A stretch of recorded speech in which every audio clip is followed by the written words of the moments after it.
நதியில் விளையாடி கொடியில் தலை சீவி நடந்து இளம் தென்றலே வளர்பொதிகை மலை தோன்றி மதுரை நகர் கண்டு பொழிந்த தமிழ் மன்றமே. யானை படை கொண்டு சேலை பலவென்று ஆள பிறந்தாயடா, புவி ஆள பிறந்தாயடா. அத்தை மகளை மனம் கொண்டு இளமை வழி கண்டு வாழ பிறந்தாயடா, வாழ பிறந்தாயடா.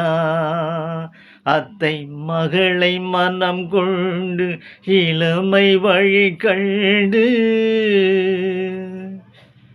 அத்தை மகளை மனம் கொண்டு இளமை வழி கண்டு வாழ பிறந்தாயடா.